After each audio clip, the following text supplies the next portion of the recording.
right, everybody. Welcome. Tonight, I'd like to welcome a very special guest, Dr. Frank Gaudio, who will be providing us with an update on COVID-19, followed by a question and answer period.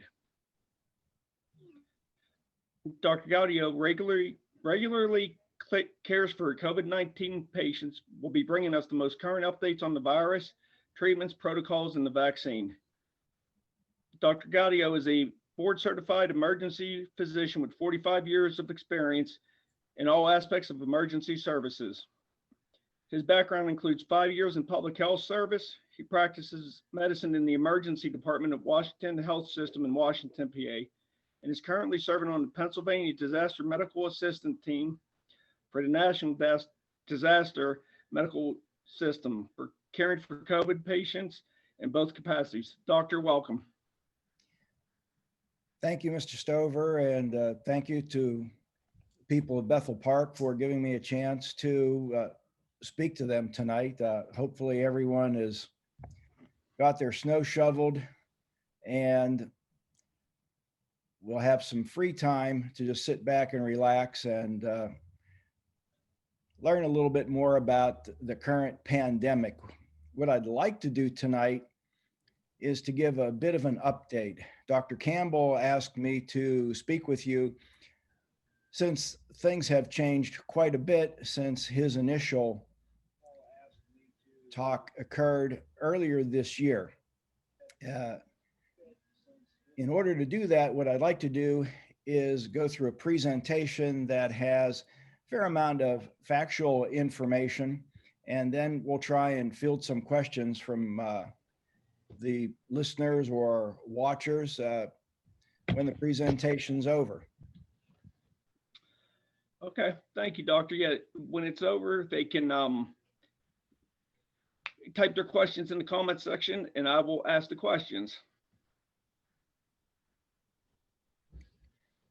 Okay, so at this point, I believe almost everyone understands that COVID-19 is a significant problem. Basically, the problem is one of transmission. Basically, the problem is one of transmission by patients who do not have symptoms. And it's occurring at a time when essentially people in the United States are becoming more social. And by that, I mean Thanksgiving, the holiday season, and New Year's. As we all know, there's light at the end of the tunnel. However, this is not the point at which we stop moving through the tunnel. We need to keep going.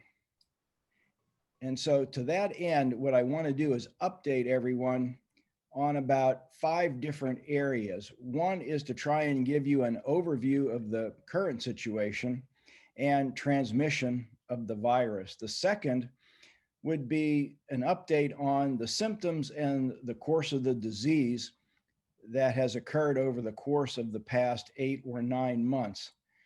Number 3, an update on some of the testing that's occurring. Next, what you can expect if you become ill. And finally, update on vaccines and treatments, which I think everybody has heard quite a bit about on the news or wherever they get their information recently. So in or around May of this year, we had several concerns, and that was we have a disease which is extremely contagious. There's no vaccine. We did not have any treatments. And essentially, if we would model it after influenza, you can assume that 40 to 60% of the people who live in the United States are going to contract this disease. At the time, again, May of this year, there seemed to be about a 2% fatality rate. Having said that, as you can tell, somewhere between 140 and 200 million people would be in a population that's at risk to contract this disease. if we go by that early number of a 2% fatality rate, this meant that somewhere around 3 to 4 million people would actually die from the COVID virus. Thankfully, as time has gone on, the numbers have changed a bit, and we'll get into that. But just to give everyone an idea of where we started, SARS, which happened in 2003, severe acute respiratory syndrome, had a fatality rate of 10%. MERS, which is the Middle Eastern respiratory syndrome that happened about 10 years later in 2012, had a fatality rate that was much higher. These are coronaviruses, somewhat similar to the current coronavirus pandemic that we're involved in. Numbers that I've taken from the start, December of 2019 through February, show our fatality rate was actually much lower, somewhere around 2.5%. And if you look at some of the most current numbers that we have, again, almost 16 million cases, or more than 16 million cases as of today, and deaths over 300,000, our fatality rate is still around that 2% mark. Comparing that to your typical flu or influenza, we will usually experience somewhere between 35 and 80,000 people dying each year from influenza. We never know exactly how many cases there are because not everyone gets tested for influenza.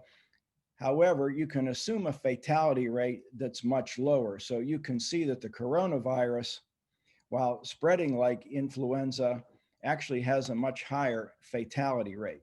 Just to bring this full circle, or to put more meaning into it for our people in Bethel Park, the numbers from Allegheny County over the course of the last 2 weeks, beginning 29 November and going through 12 December, we actually are starting to see another upswing in cases. In fact, we've averaged the first week a little over 700 cases a day. In that second week, over 900 cases a day, which was an increase of 18% over the previous week for week 1 and 27% for week 2. Comparing this to what we experienced back in July, it's actually over 3.5 times more cases. And part of the problem is when you get so many cases, you really have a very difficult time doing contact tracing, which is an important part of mitigating the effect of the virus. Most of these people are less than 50 years old who are contracting the virus at this point. And so it's not simply a disease of the geriatric population. Over the course of these 2 weeks, we've had about 225 new hospitalizations each week, and a total of between 700 and 800 people in the hospital with COVID virus. Of those people in the hospital, about 200 each week are in the ICU. And about half of the people in the ICU are actually in some kind of respiratory distress, and they're being maintained on a ventilator, which means a machine is actually breathing for them.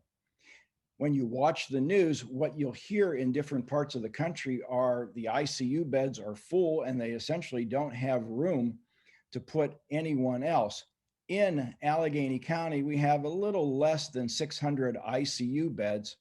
And as of the most recent statistics, we still have about 75 to 95 adult ICU beds that are still open. We also use in our hospital, and every hospital in Allegheny County uses airborne isolation beds to try and again mitigate the virus as it becomes aerosolized. And those beds are extremely important to use whenever you've got someone who is on a ventilator or who is very ill. And we still have a fair amount of those beds. However, having a bed and having enough healthy staff to be able to staff those beds, for example, if physicians become ill, nurses become ill, aides become ill, then there's no one there to really take care of the patient who's lying in that bed. And so sometimes it's more important to know the health of your staff as it is to know how many beds that you actually have.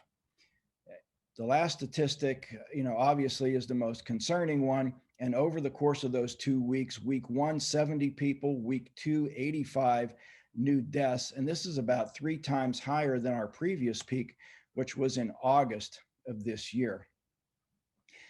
We still find about the same thing in terms of what our patients are looking like. Median age or average age is about 60 years. There are more males than females.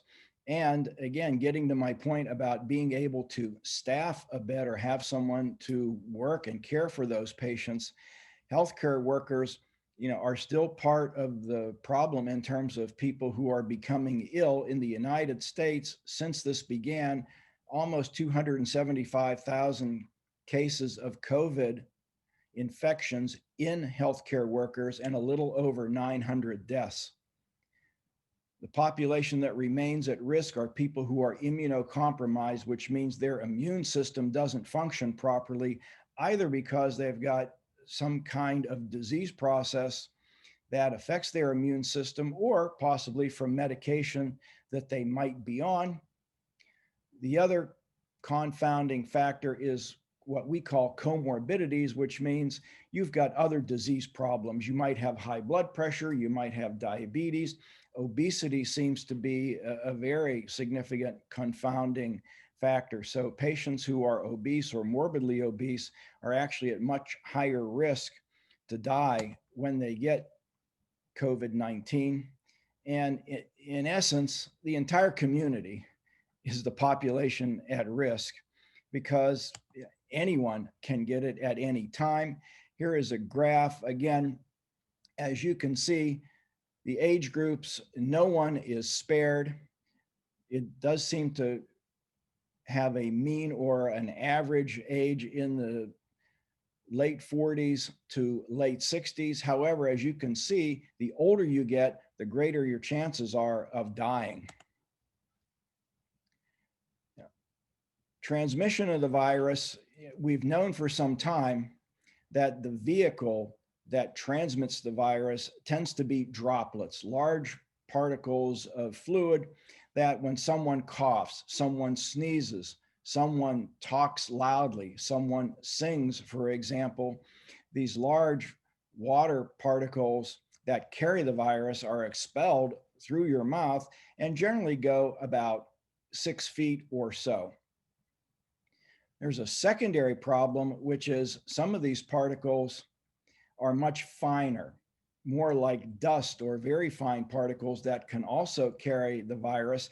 And these more or less float through the air, linger in the air, and can be inside an indoor space for hours and can travel 20, 30 feet, which I will get to in a minute, is part of the problem.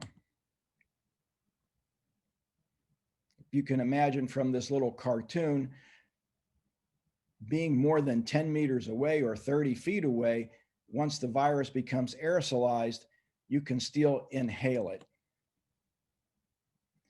Having said that, the biggest part of the problem remains the virus being transmitted from both people who are asymptomatic or have absolutely no symptoms. They feel fine. They don't have a cough. They don't have a fever. They don't really have any symptoms whatsoever. The largest viral load, meaning the point at which you may have the most virus in your body, and therefore the greatest chance of spreading that virus, and therefore you may be the most infectious, is in a period where you may have very mild symptoms or no symptoms at all. In fact, the period 2 days before you start to develop symptoms may be the most infectious time, which is why the virus spreads so easily and so rapidly.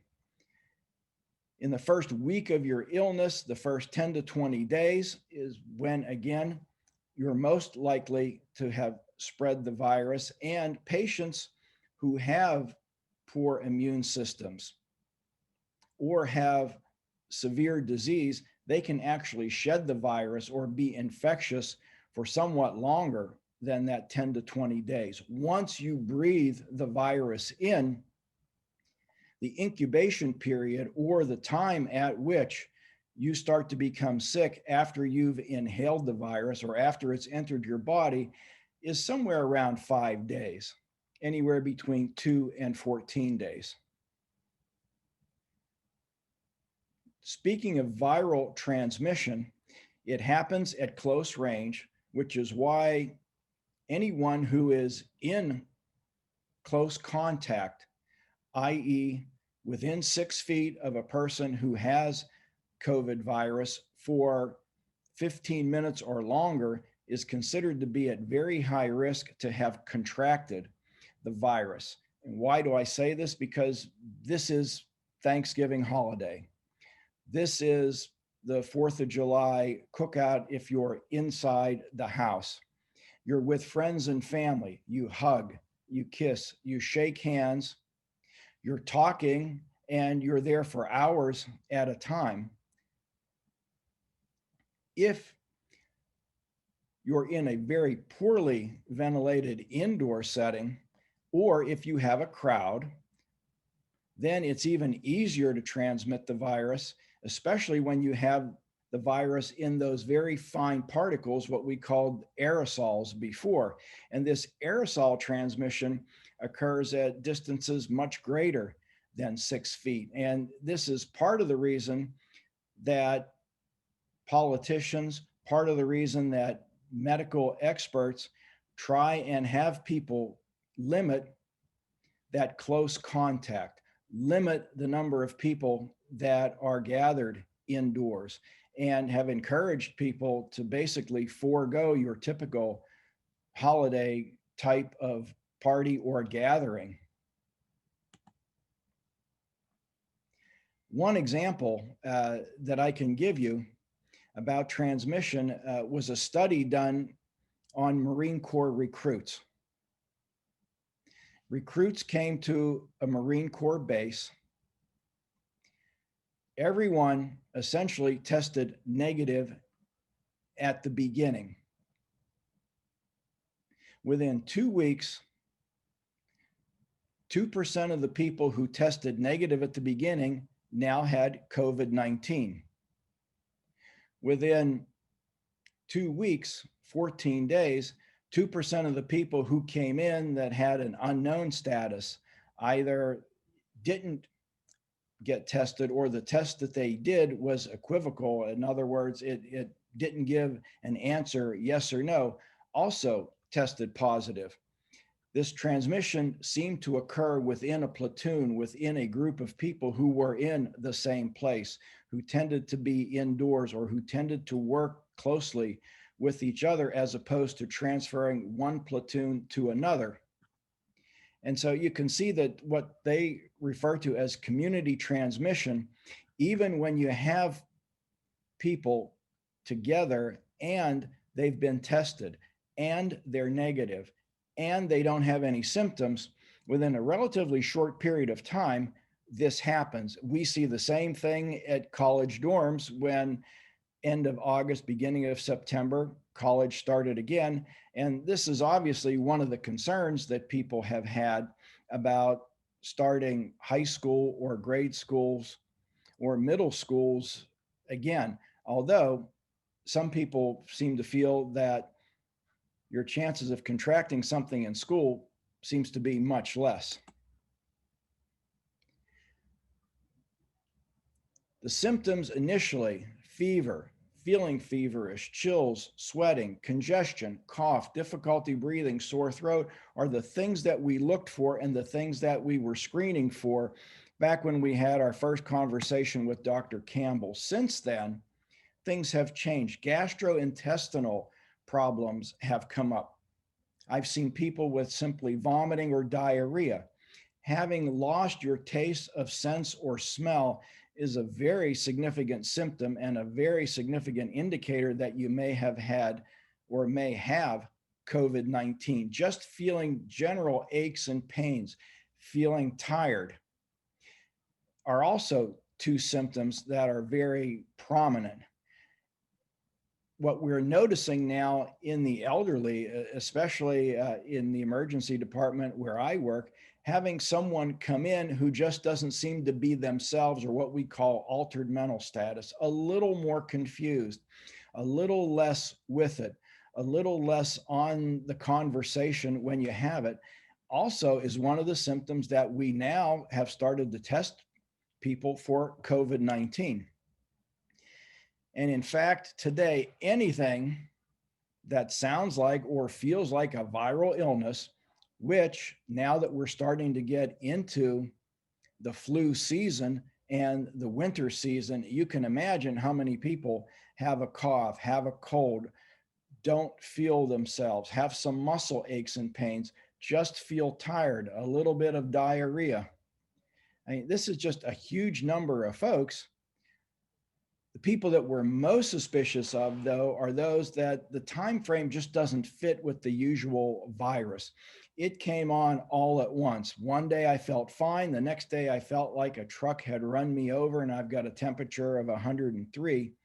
Having an unusual time frame, or if you're a little ill and then all of a sudden you deteriorate, you have a little cough or cold, but then become very short of breath over the course of a day or two, in spite of having some treatment. These are people that we're very suspicious of for COVID.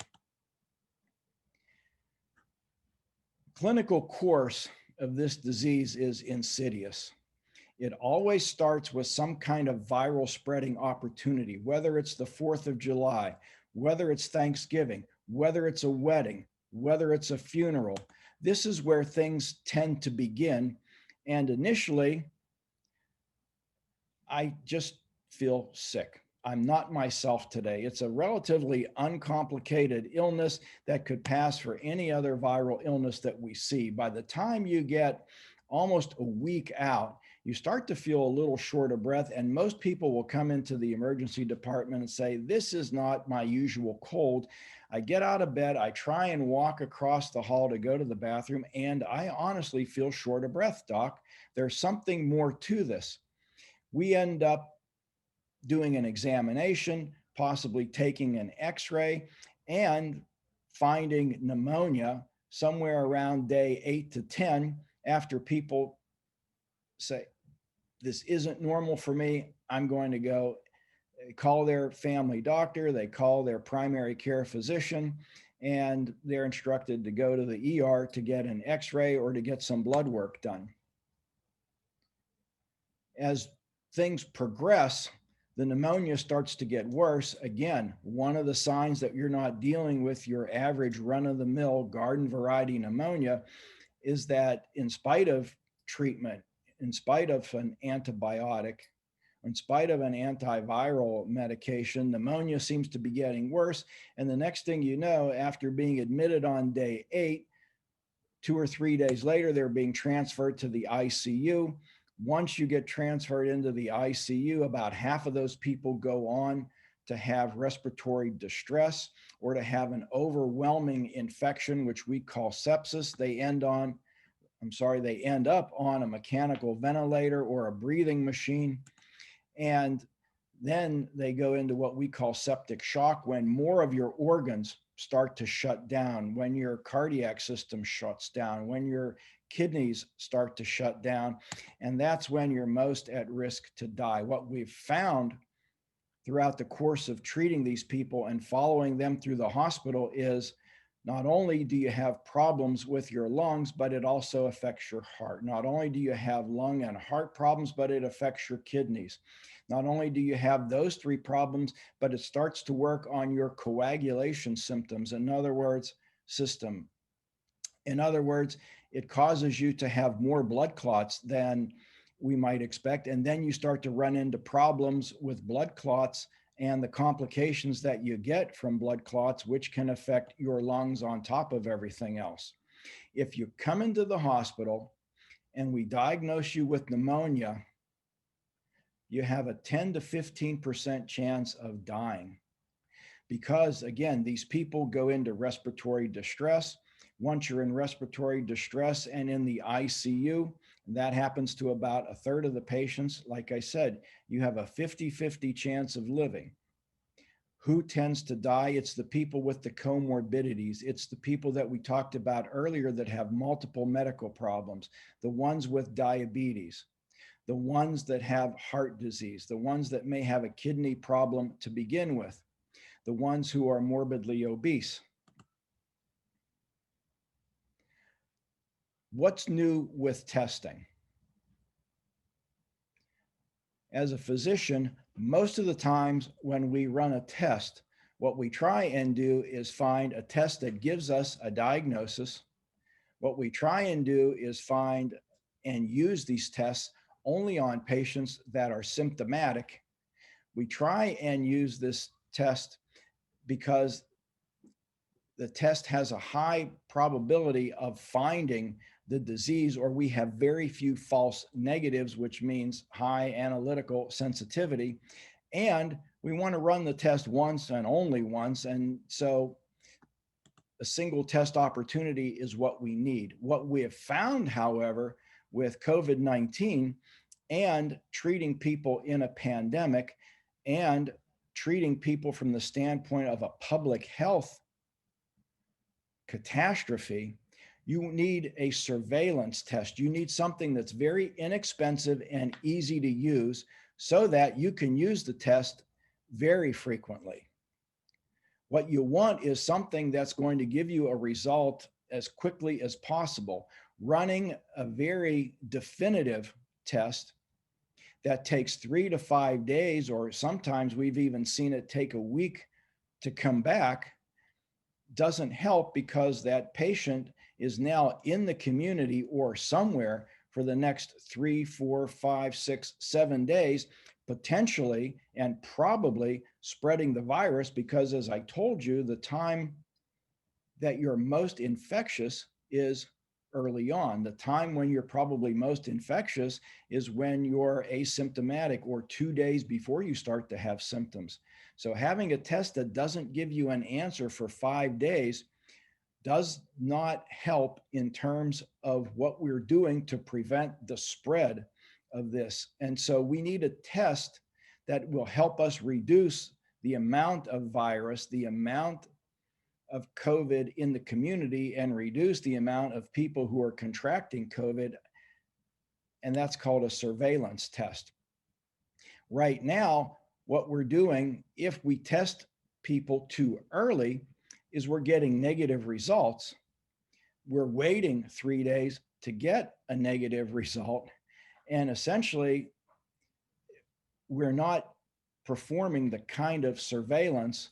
We're not going to reduce the prevalence if we're using a test that gives us a falsely negative result, and it takes 3 days to come back. Unless you wait until about day 5 with symptoms, that's when you really start to see the false negatives go down. And on day 8 is when it's at its lowest. On the other hand, there's a tail on the other end of things that you will continue to shed RNA. What happens is when the virus breaks down, the RNA is then expelled or is in your nose. However, it can be there for an average of 9 days or as long as 83 days. And one of the people that I cared for while I was on a DMAT deployment, that poor fellow tested positive for 35 days and never had a single symptom. And so you can see that using the wrong test doesn't help. If you look at this graph, the period where you're infectious is the concerning part. That's where your viral load is the highest. If you're using a very high sensitive test, you are going to pick up people as positive well beyond the time when they are no longer infectious. What we'd rather have is a lower sensitivity test that gives us more information, that gives us information quickly, and tells us when you're actually infectious. If you come into the emergency department, if you drive up to a testing facility, most of the tests are done nasally, some nasopharynx, some oral pharynx. Yes, your nose is about 4 or 5 inches long, and no, they're not sticking that all the way into your brain. So the real-time RT-PCR assay, which is the test that picks up the genetic material, the RNA, does not equal infectiousness. And this is one of the problems. It will confirm, it is very accurate as to whether or not you have the virus in you, but it doesn't tell you whether you're infectious. What you'd rather have is that lower sensitivity test, but something that's rapid. So a rapid lateral flow antigen test, which picks up surface protein, is relatively inexpensive. It's about $5 to produce, although as of yesterday or today, I believe the FDA has given approval for one of these tests, which can be done at home. In other words, you go to the drugstore, you buy it for about $30 over the counter. I believe it's called the Elam test. You take it home and you can do the test yourself.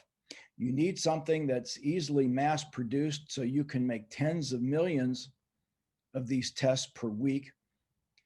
One of the difference is when you do an RT-PCR test, it amplifies whatever viral material, whatever RNA it finds up to 100 times, which is why it picks up very small amounts of virus if you have it in you.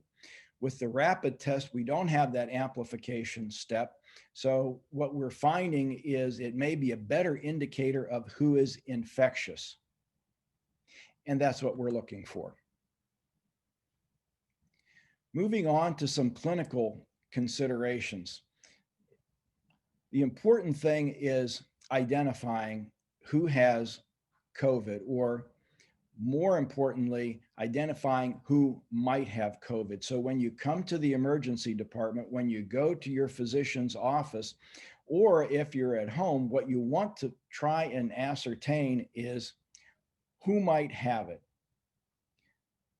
When you get someone who may possibly have it, a PUI, or person under investigation, the most important thing at that point is having infection prevention and control measures started, IPC.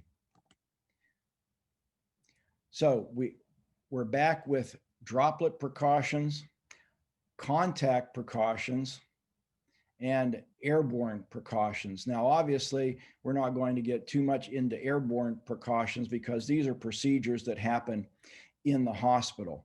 But in terms of droplet precautions and contact precautions, I want to go through some of these things with you. And while I'm going to tell you what we do in the hospital or in the emergency department or when we're deployed on a mission, I want you at the same time to think about how you might use that information at home if you have someone who you think may have COVID, a PUI, and what kind of infection prevention and control measures that you can do.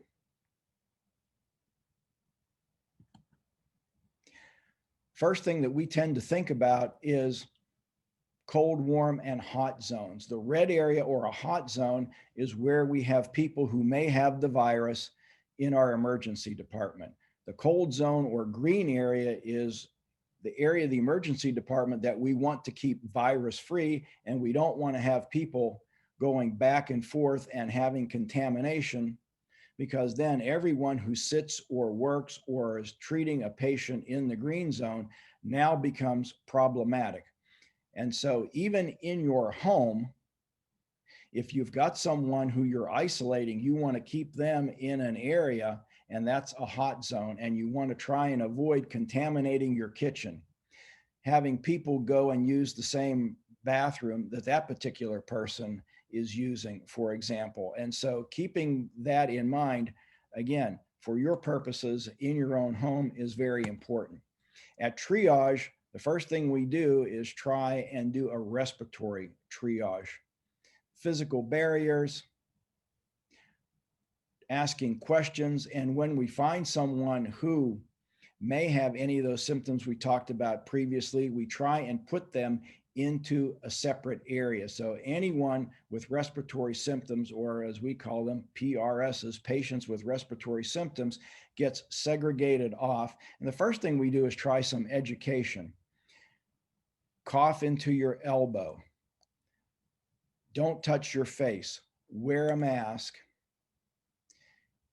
We've gone so far as to do telemedicine. When we're in the emergency department working, we use an iPad and actually use the iPad to take most of the history on a patient who is in a room 10 feet away without physically having to go into that room. Because each time you're in and out of that room, we have to gown up, we have to wear PPE, et cetera, et cetera. And so telemedicine, telephone consults, having people wait in their vehicle before coming in the emergency department has been a big part of what we do. Again, same thing that you're doing. When you go to Giant Eagle and you have them do the shopping for you, you pull up and they put it into the trunk of your car. At triage, anyone who is under investigation, a PUI gets a medical mask put on them. They're directed to a certain area. We try and encourage them to stay 6 feet apart, covering their nose and mouth if they cough or sneeze, and a lot of hand hygiene. Same thing that you should be doing at home. Droplet precaution is something that you will also have to do at home if you happen to have a COVID patient or a person under investigation in your home. You should wear a mask. They should wear a mask. Eye protection is important because we've had people in our hospital transmit the disease. They had their face covered, they had their nose covered, they had their mouth covered, but what they didn't have were goggles on. And 2 of our personnel actually contracted disease, we believe, through the mucous membrane of your eye. When you come into the emergency department, we're going to try and limit who's in and out of the room. We're going to try and limit how often you or the patient moves in and out of the room. So when you come, or if you come, don't be surprised if we don't allow other people to come in, which I understand is a burden. And we do try and work around that as much as possible. But for your protection, for our protection, and for the patient's protection, limiting the number of people in that room is so important. We do not send them to X-ray. X-ray comes to them, for example. And anytime the patient has to be moved out of the room to go to CAT scan, for example, they're going to have to be masked up. Contact precautions is actually somewhat different. In addition to mask protection, eye protection, and gloves, we're also wearing gowns when we go in and out, hand hygiene when we go in and out of the room. Most of what we use is disposable, and we try and touch as few surfaces as possible, cleaning the surface every time we are in and out of the room. We also keep a log of who goes in and out of the room. Again, this is what you would expect if you come to my emergency department. Some of it seems very foreign, and I understand that. Some of it can be very intimidating, and we understand that. But it's for everyone's safety. What I want you to think about tonight is within your own home, if you've got someone who might be displaying signs or symptoms, this is the kind of thing that you need to be thinking about. What will I use for eye protection? Do I have gloves? Should I wear a gown? Do I have enough hand hygiene? And am I cleaning the surfaces often enough? Not to mention keeping track of everyone who goes in and out of the room. That's all part of contact tracing. Okay, what's new with vaccines? As we've heard about, Pfizer has a vaccine. The vaccine is out there. People are starting to get it. And the issues with the Pfizer vaccine, obviously, one is the storage temperature. A second issue with the Pfizer vaccine is we don't have a lot of it yet. And what I've been told is that some of the ingredients that go into making the vaccine are in short supply. And so that number has also been cut down. In addition, there have been allergic reactions. There were 2 in Europe. There was 1 in this country today. And so now there's an issue about whether or not people who have severe allergic reactions should be getting vaccinated. In the approval process and likely to come out soon is the Moderna vaccine. It's another mRNA vaccine. I don't want to go into the particulars of that. Again, it needs to be stored at a low temperature, not nearly as cold as the Pfizer vaccine. It's also a 2-step vaccine. It's 28 days for the second shot as opposed to 21 days. And all of these vaccines will be given knowing that you will have to have a second dose and having enough vaccine so that you can get your second dose. In phase 3 trial is the AstraZeneca vaccine. There have been some dosing issues with that, and there was actually a concern about the dosing because the people who received the full dose of the vaccine seemed to do less well than the people who received the half dose initially and then a full dose on the second inoculation. Turns out that it was actually an error. The vaccine was inappropriately diluted, and that's how they only got a half dose for the first inoculation. However, that group did seem to do better. And whenever something like that comes up, then you've got more testing that needs to be done, and the process of getting it approved starts to go a little more slowly. Janssen, working with J&J, also has an adenovirus type of vaccine, and they are still in phase 3 testing. That's a single dose inoculation. And the only other difference between the vaccines, as far as I know, is that the Moderna does seem to work better in patients who are older. It gives them more protection than the Pfizer does. Other than that, they likely will all work about the same. They're all very effective, and whichever one you can get first is likely the way to go. Concerns will be, is there enough to go around? How are we going to get the distribution done? And will people actually want to take the vaccine? Initially, the numbers were 55% of the people had enough trust in the system and enough trust in the process that they were willing to be vaccinated. Now that number seems to be climbing, which may be part and parcel of the recent surge that we're having. Just to tell you a little bit without getting too deep into how these things are done, this particular vaccine, BNT162b2, aka the Pfizer vaccine, they had about 43,000 patients. Half got placebo, half got the vaccine. And when they followed them out for several months, there were 8 cases of COVID in the vaccine group. So you can still get COVID, even though you've had the 2 doses of the vaccine. However, 162 people who received the placebo contracted the COVID virus. So as you can see, it's about 90% effective. Severe cases, only 1 of those 8 had a severe case in the vaccine group. 9 of the 162 had a severe case in the placebo group. There are side effects. Pain, it hurts. Your arm will be sore. 70-80% of the people complained of pain at the injection site. Only 1% had, quote, severe pain. You do get headache, you do get fatigue. Again, some of these very same symptoms, about 40 to 60% in the vaccine group. Interestingly enough, 25% of the people who got salt water injected into their arm also felt headache and fatigued. I don't know how to explain that except to say there is a placebo effect. Fever, 10 to 15% in the vaccine group. When you look at the numbers, when you look at the side effects, when you look at the upside versus the downside, this is part of the process that the FDA goes through to assure that it's safe and effective. Are they 100% sure about efficacy and safety? No. We've only got months of experience as opposed to years of experience with the vaccine in these studies.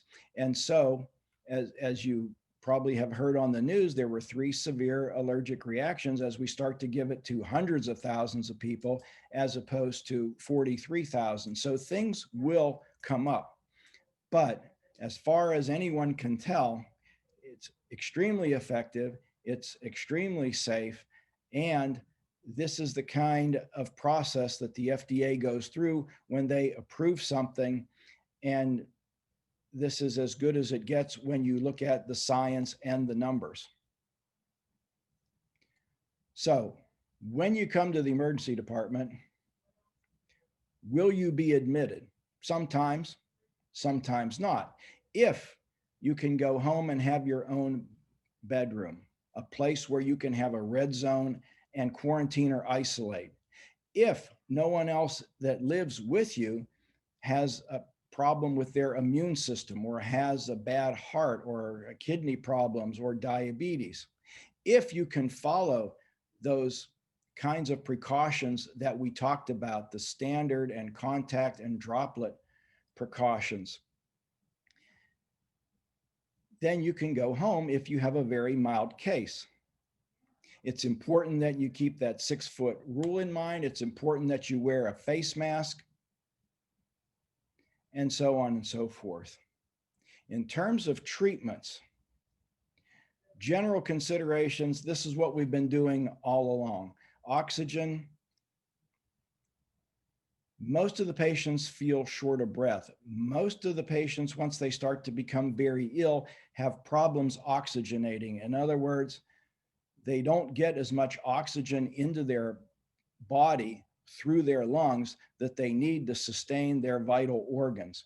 And when that happens, you feel short of breath, you feel fatigued, you run into problems with your heart and kidneys. And what they found is that simply taking someone who typically we lie flat in bed on their back and lying them flat in bed on their stomach seems to improve the oxygenation dramatically. Being very conservative about how much fluid we give patients in their IV, only using antibiotics or steroids if they're indicated, and closely monitoring people is about all that most folks need. But the good news since May or earlier this year is we now have some treatments.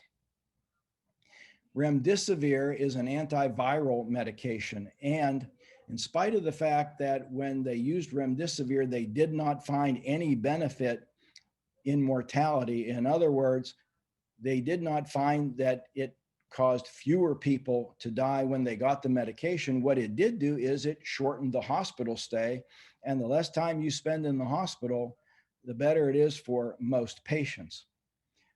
Another approved treatment is a very old medication called dexamethasone, which is a steroid. And when that medicine was used in patients who were sicker, it did decrease mortality. In other words, patients that got dexamethasone, there were fewer deaths in those groups. The concerns about treatments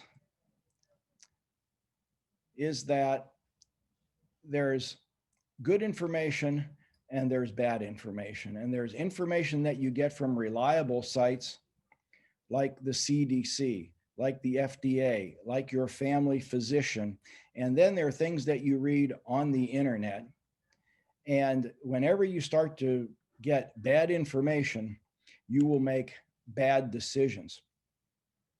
There are other treatments, and again, I just told you the only 2 that are FDA approved, but there are other treatments that we use. I told you one of the problems that we had is that people who contract the COVID virus seem to have problems with their blood clotting excessively.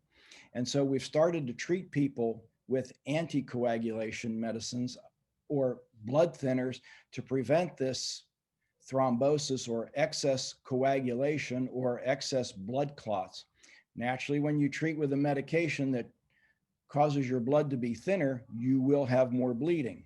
I also told you that putting someone prone in bed improves their oxygenation and helps their breathing. However, since we're usually not uh, placing patients on their stomach or on their abdomen in bed, we've run into some problems finding pressure injuries in areas where you wouldn't ordinarily find them. Now, you've got to understand that a lot of these people are extremely ill. Some of them are not conscious. And so finding pressure injuries on a face or in the area around your eye, or having problems with pressure on a hip or a shoulder causing a nerve injury, are just areas that we're not used to looking for, when typically this will happen on your back or buttock area. So we need to be a bit careful about that. Here are the latest CDC recommendations. And there's a lot of information here, but what I can tell you is when you look at patients who are not hospitalized, have mild disease, basically do not use dexamethasone. So people who come into the hospital and say, I want the dexamethasone, may be asking for something that they actually shouldn't have, because there's no scientific evidence that dexamethasone works in that specific patient. And this is where you've got to count on your family practitioner, your primary care physicians, or the hospitalists, or the people who are treating you in the ICU or ER, because it's very specific. You can see if you get hospitalized, but you don't require oxygen. Again, do not use dexamethasone. And it's unclear as to whether or not you should actually use remdesivir for patients who are at high risk to deteriorate. We talked about the very obese. We talked about the people with people with bad immune systems. We've talked about the diabetics. That may be a person who's appropriate for remdesivir. And as you can see, it goes down step by step. If you're hospitalized and you need oxygen, but you don't need high doses of oxygen, then remdesivir or remdesivir plus dexamethasone. And so each one of these medications has a specific indication. And when some people go to the hospital and get the VIP treatment, typically they're getting medications that aren't indicated. Typically, they may get a medication that actually has a bad effect. And so you've got to be careful and follow the science. There is this thing called emergency use authorization. Under that is something called convalescent plasma, which is taking blood, separating out the red cells, keeping the plasma, which likely has antibodies to the disease, in a patient who has already recovered from COVID-19.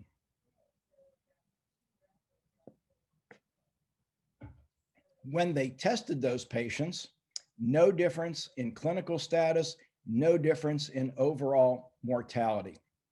Regeneron, which is a medication that people have probably heard a lot about, only is useful in preventing people from getting hospitalized. Or if you're in the ER and you're hospitalized and you're one of those very high risk patients, it may be useful, which also means may not. In fact, you may have a worse outcome if you're a sicker patient. If you come in and you require oxygen or ventilation and you get Regeneron, you've actually done worse. Again, one quick study just to show you how these things are done. This is for emergency use authorization for a medication that's an immune modulator, baricitinib and remdesivir, versus placebo and remdesivir. And what you can see is in patients who were given the combined treatment, they got out of the hospital in 7 days compared to 8 days.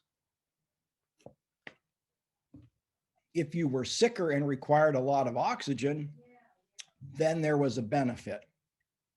That benefit was also noted in whether or not you had to be placed on a ventilator, and it had a mortality benefit. Fewer people died, 23% versus 28% getting remdesivir and a placebo. And so again, this is the kind of data that the government looks at, the FDA and the CDC. Then they'll make a recommendation for emergency use authorization, as opposed to, I heard about it, I heard about hydrochloroquine, people use it, people seem to do better, I want it. Really, it's not a good thing. And in fact, this particular study, one of the takeaways for me is it was only used on 1,000 patients, and that study was done in 8 different countries. So each country probably had about 125 patients each.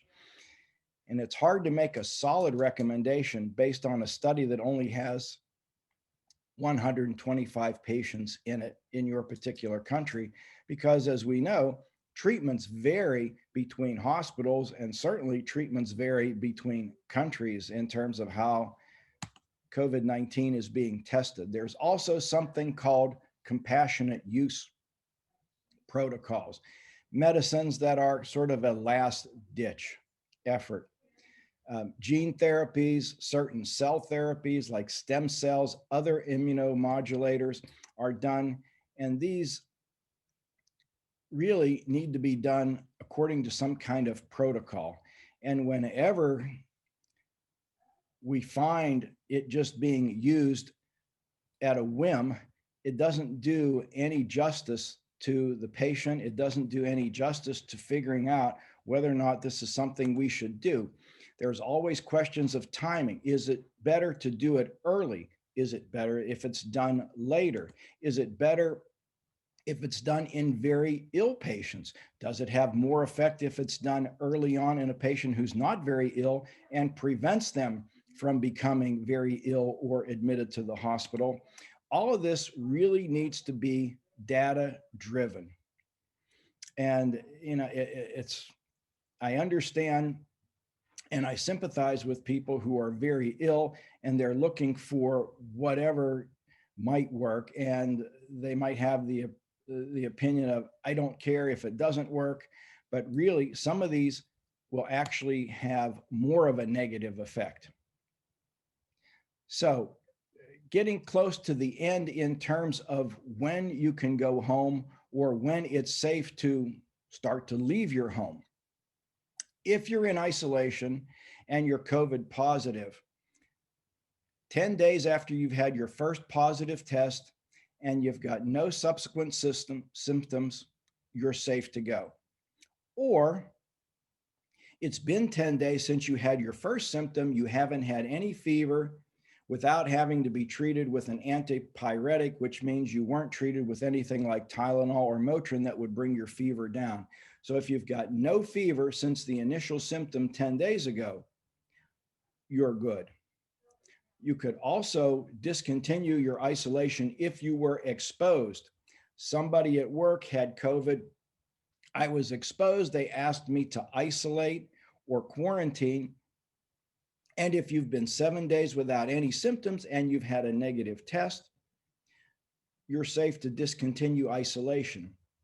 Although, remembering back to when we talked about the testing, again, sometimes if you test too early, you can get a falsely negative result. So when you run out and the first day after you've been exposed, you get a test, I showed you how high the false negatives can be, and you might be better off waiting for about 5 or 6 days before you get that test done.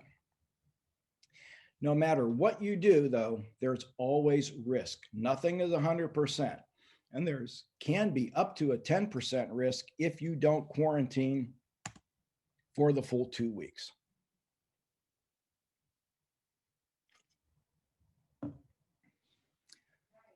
Initially, we thought we could contain this. Dr. Campbell and I were deployed on a mission to isolate and quarantine patients. And at the time, it was felt that if we could keep these people away from the rest of the country, we can take care of this. We were dissolved of that illusion very shortly after going on our deployment. And we realized that it's actually trying to mitigate, trying to lessen the effect of this disease. And the important things are you've got to have a test. And the test has to be a rapid test. And you have to get the results rapidly. So the test has to be inexpensive, and it's something that you have to do frequently, very similar to what the NBA did for their entire basketball season. You've got to be able to trace positives. You've got to be able to isolate and quarantine the people who are positive so that you start to contain the disease. You're not going to eliminate it, you can contain it. You need excellent personal hygiene. You need to be 6 feet away from people. You need to have good hand washing. You need not to touch your face. You need to clean surfaces frequently. Symptomatic people should wear a mask. We're dissolved to that notion. Everybody needs to wear a mask, period. And if you've got household members who are exposed, or if you're a healthcare worker, as you know, standard contact and droplet precautions. Why do we do this? Because if we don't, we get a spike. And when we get a spike, we run out of beds. We run out of ICU beds. We run out of ventilators. When we social distance, when we wear masks, we flatten this curve. Then we have enough beds in the hospital to take care of people. We have enough staff in hospitals to take care of people. And we have enough time to develop a safe, effective vaccine or 2 or 3 or 4, as well as time to start to determine what treatments will work. And so it's so important to mitigate. It's so important to flatten that curve so that we can get to the end of the tunnel. Otherwise, if we spike, we're stuck in the tunnel and the train's coming. In summary, limit viral spreader opportunities. I like the holidays as much as the next guy. My wife and I spent Thanksgiving together without our children, grandchildren, et cetera, et cetera. Viral spreader opportunities are restaurants and bars that are indoors. That's Pittsburgh and Bethel Park and Upper St. Clair in the winter. Gyms and churches, indoor gatherings of more than 10 people. We talked about why, because these viruses can become aerosolized. They can stay in a room for quite a long time.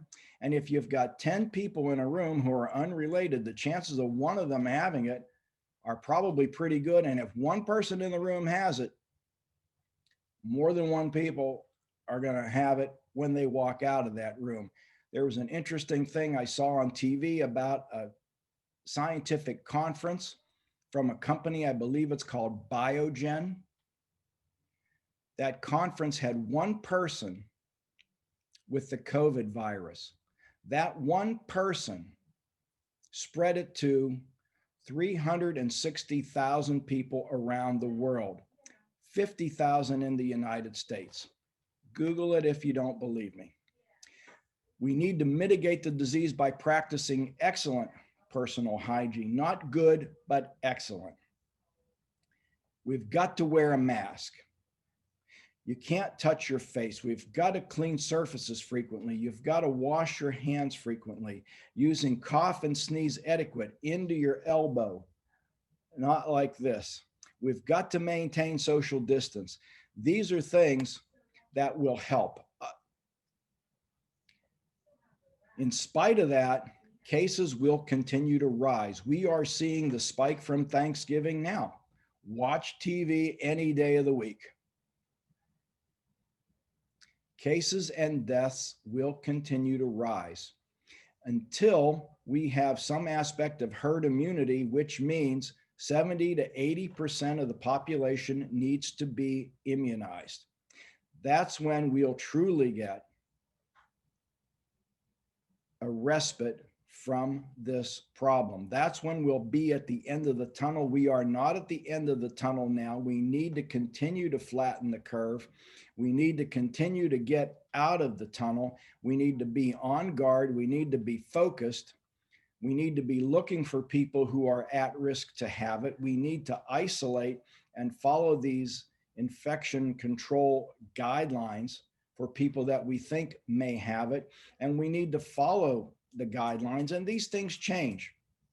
I'll bet I've rewritten this talk 10 times since Dr. Campbell asked me to do it, because the guidelines keep changing, because the treatments keep changing, because we've gotten 2 or 3 more vaccines. And coordinating with local and state health departments is so important. I thank you for your attention. That's a lot of information. It's a lot to digest, but I hope it was useful. Thank you, Doctor. It was very useful. I have a question regarding mask. Is there any, they all work, but is one mask type better than another? That's a good question, Chuck. And so when I go to work, or on what I wear is a mask that I got from one of my deployments. And we were taking care of COVID-19 patients.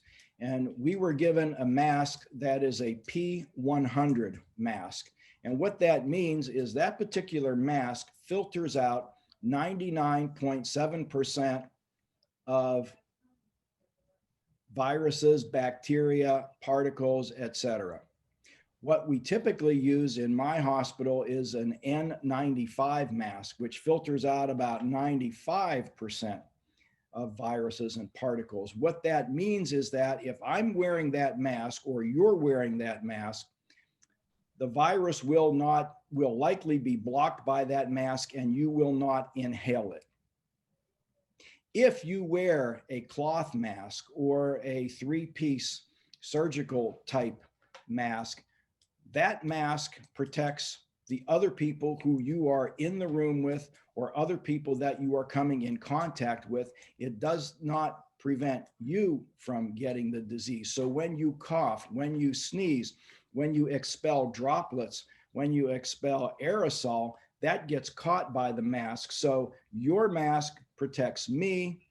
My mask, if I'm wearing a cloth mask, protects you.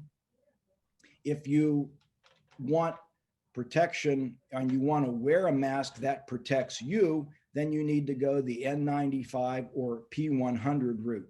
Having said that, what I've learned in my experience has been the gaiters, that the cloth bandana type mask that people wear, that actually increases the amount of virus that can be aerosolized when they've done scientific studies on it. And so the only kind of face covering that I wouldn't recommend would be one of those bandana types of covering. But any of the other masks that you can buy just about anywhere for $1 or 50 cents will work about the same. Okay. Regarding the allergic reactions, what is that all about? Is it people allergic to certain medicines, or? Great question. And so in the 3 people that have had a severe allergic reaction, and I don't want to use the word severe, that have had a significant allergic reaction, because to an ER doctor, severe means one thing, and to an average person, when they swell up and have hives and itch and feel, some swelling in their throat, to them, that's severe. But the people who have had significant reactions, at least those 3 have had previous reactions to, 2 of them have had it to a vaccine, and I'm not sure about the 3rd person because I just learned about that person today. But at least at this point, the FDA is starting to think about whether or not people who have severe reactions of any kind should be taking the vaccine. All of them were treated with medications that we typically treat allergic reactions with. All of them did fine. All of them were in a setting where they were observed for 30 minutes and the reaction was caught and treated immediately. And so whether or not, if you've had a reaction, say to penicillin, which was a little bit of itching or hives, would disqualify you, I don't believe so at this time. If you've had a previous reaction to an immunization, which has been swelling of the throat, difficulty breathing, those are people who it would be unlikely that they would have a recommendation to take the vaccine at this time, although stay tuned, things change. We've learned things change constantly this year. We had a question come in. What percentage of false negatives for the RT-PCR test versus the rapid test? So with the rapid, when you look at the tests, the false negatives will be significantly higher with the rapid test compared to the PCR test. In other words, you will have viral product in your nose when you are swabbed, and that test will be negative, which means a false negative. When you do the rapid test, a much higher percentage of those people will have a negative test in spite of the fact that they do have virus in them. When you think about it that way, though, you sort of miss the practical point, and that is you want to know who's infectious and who isn't. And if you're infectious, at the time you are infectious, that test will typically be picked up by the rapid test. If you have virus in you, but you're not infectious, you may be missed if you take the rapid test, although you could also be missed by the PCR, the molecular test. However, there's a downside to that as well, because the PCR test will stay positive long after the time that you are no longer infectious. You'll still have a little bit of virus or RNA of the virus in you, but you won't be infectious. And so from a practical standpoint, my suggestion would be this. I'd get a rapid test. If the rapid test were positive, you've got the virus, stop. If the rapid test were negative, then you would also want to send simultaneously a PCR test or get a PCR test a couple of days later. And that will give you the information you need. Is that clear or helpful? It is helpful. Okay. Is there a list by ranking or how people are going to get the vaccination? Obviously, first responders definitely need it first. And, our EMS, fire medics, doctors, nurses. Yes. And interestingly enough, there's actually, so there's an app for that. And I don't know if it's an app, but if you Google New York Times, when will I get my vaccine? They actually have an article online. And if you go through that article, and I don't have it in front of me because I'm not a big Googler, but I did look at it and I put in my age, and it asks whether or not you're a healthcare worker, and it asks whether or not you have any other medical problems like hypertension or diabetes or obesity. And it asks you maybe a total of 5 questions, and it takes all of 5 seconds to do it. And then when you hit submit, what it does is it shows you a nice little picture, and it looks like a long snake. And one of the people in this line, in this queue of people in in the shape of a snake says, "You're here." And if you're a young, healthy person, it'll probably come. So I put my wife in, and she's only 238 millionth in line. And, and I was closer to the front because I work in the ER, and I guess I'm old. But if you ask that, you're going to get 50 different answers, because again, we don't have a uniform nationalized way of doing it. So every state makes its own rules in terms of who's going to get it first. But yes, it's every state has got a pecking order. I'm sure Pennsylvania is somewhere out there, and you're exactly right. Healthcare workers on the front line, and in that I include,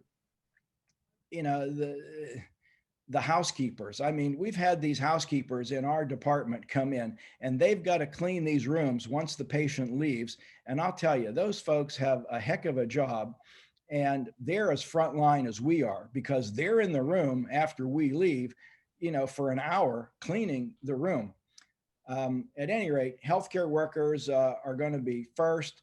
People, debilitated folks in nursing homes are going to be second.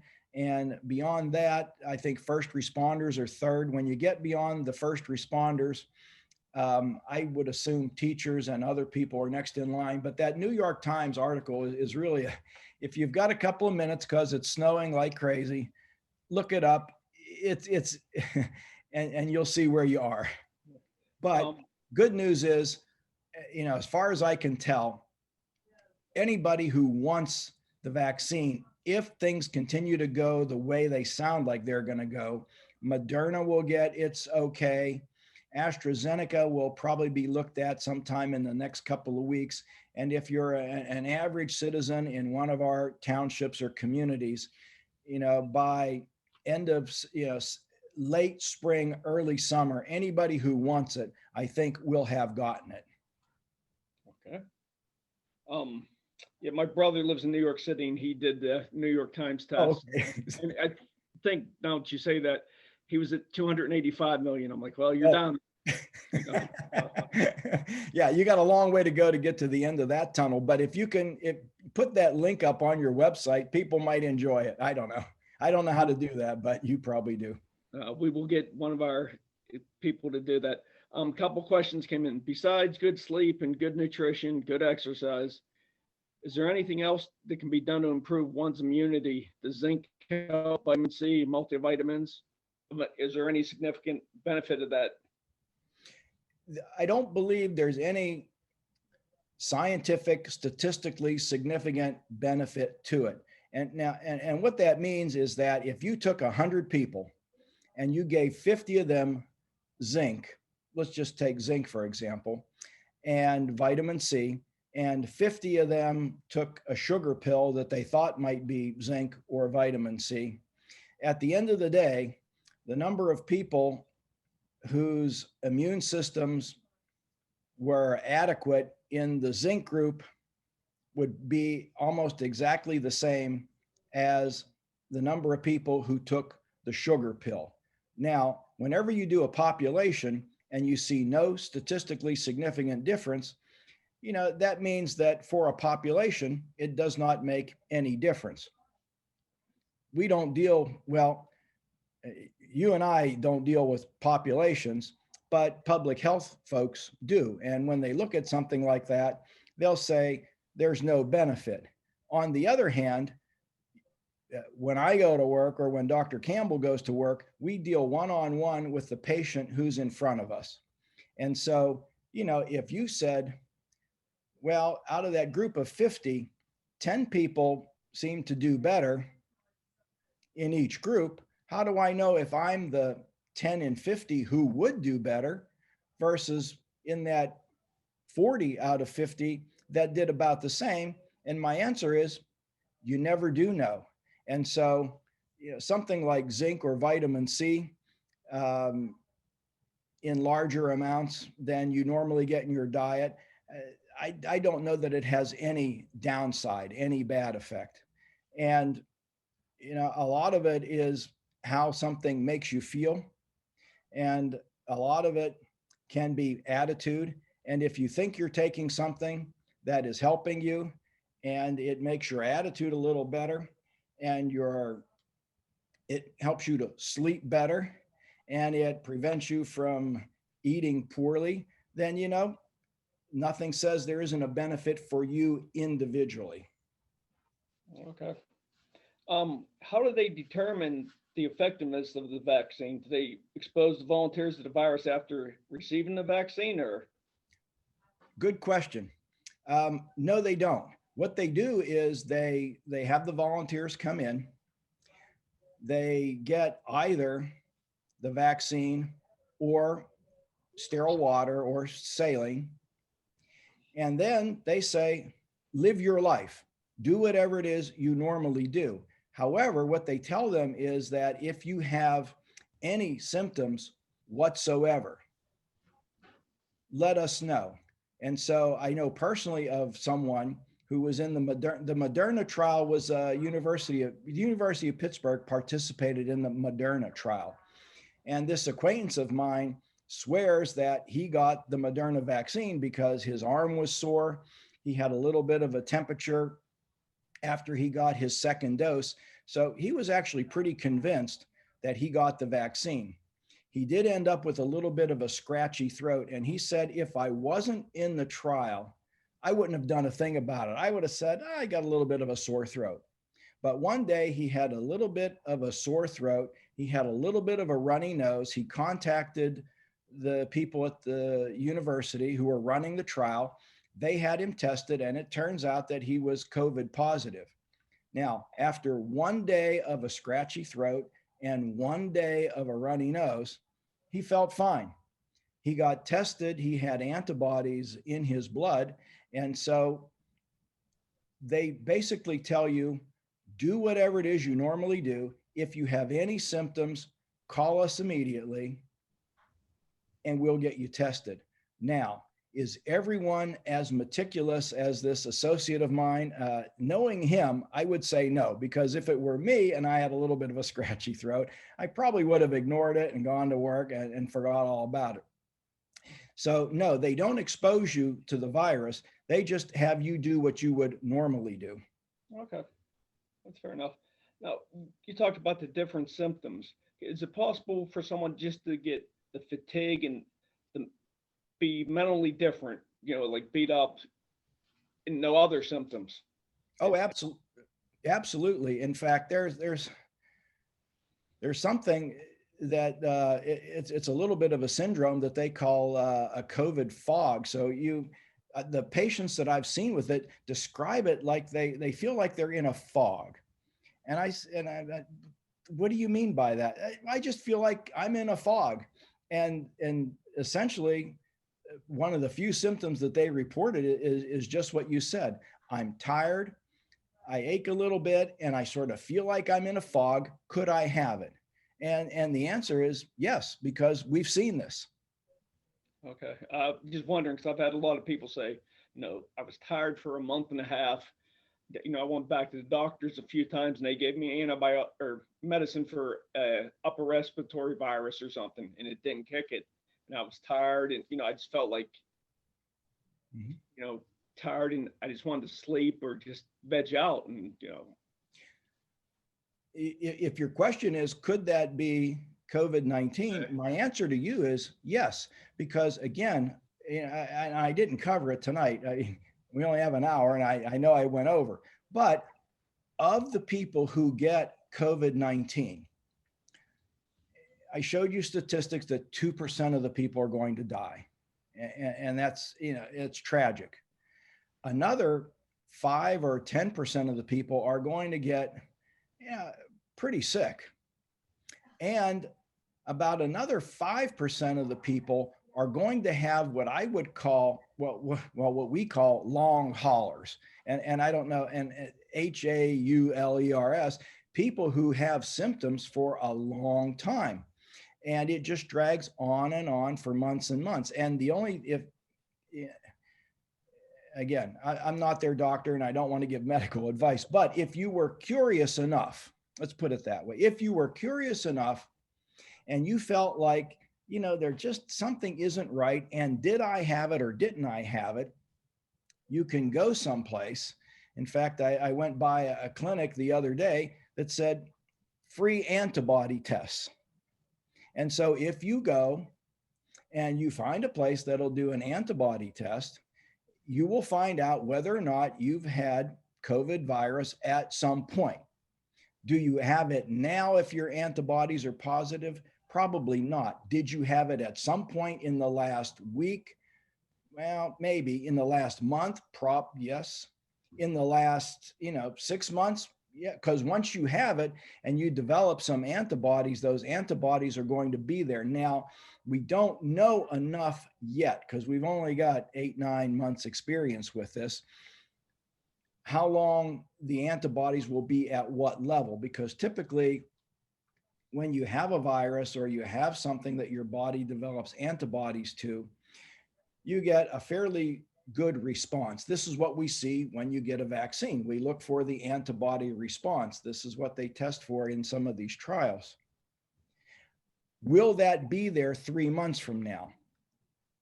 I don't know. Will it be there a year from now? We don't know. Will it be there 2 years from now? We don't know. Will you need a booster to just sort of give your immune system a shock to remind it what it's looking for?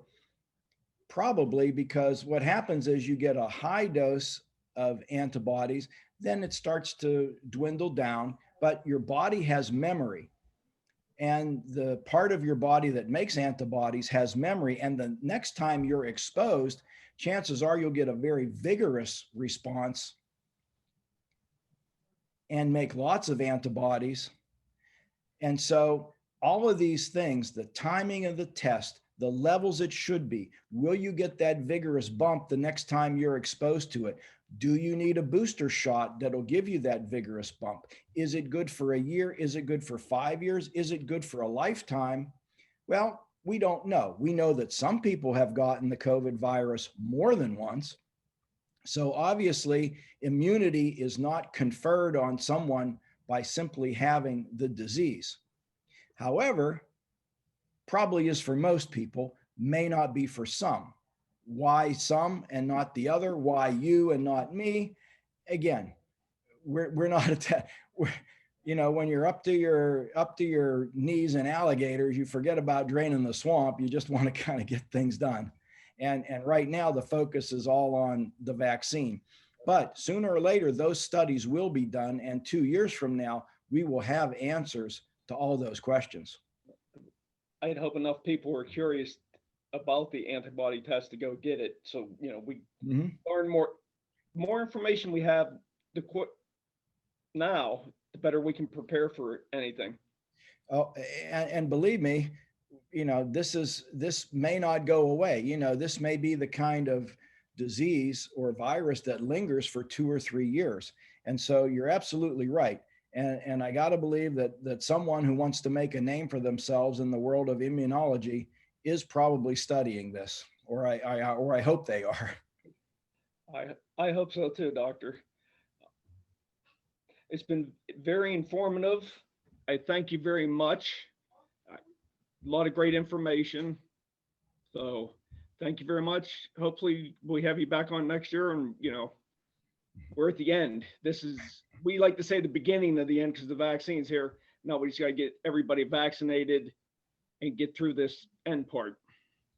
Yeah, you're very welcome. It's been my pleasure to spend this hour with you. I want everybody in our neck of the woods to stay focused, not to stop walking out of the tunnel right now. And as we say, stay positive, but test negative.